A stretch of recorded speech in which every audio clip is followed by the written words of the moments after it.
آغاز میں آپ کو بتائیں، نئے چیئرمین نیب کے لیے حکومت اور اتحادی جماعتوں میں مشاورت۔ جسٹس ریٹائرڈ مقبول باقر کا نام سر فہرست ہے۔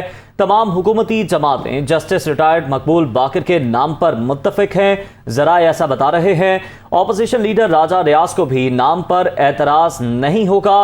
حکومت کو اس بات کا یقین ہے تو نئے چیئرمین نیب کے لیے حکومت اور اتحادی جماعتوں میں مشاورت کا سلسلہ جاری۔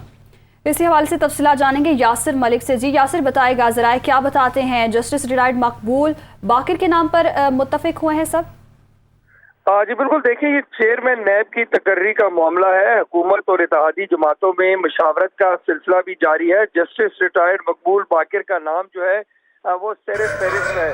حکومت اور اتحادی جماعتوں میں جسٹس مقبول باقر کو لے کر یہ بات کی جا رہی ہے کہ ان کے اوپر کسی قسم کا کوئی کیس نہیں ہے اور وہ ایک اعلیٰ شخصیت ہیں، اور اس سے پہلے وہ سندھ ہائی کورٹ میں بھی رہے ہیں اور اس کے بعد سندھ سے پروموٹ ہو کر سپریم کورٹ میں آئے، اور اب جسٹس ریٹائرڈ مقبول باقر کا نام جو ہے وہ چیئرمین نیب کے طور پر سامنے آ رہا ہے، اور اس کے اوپر حکومت کو بھی بہت شکریہ یاسر ملک، آپ نے اپڈیٹ کیا۔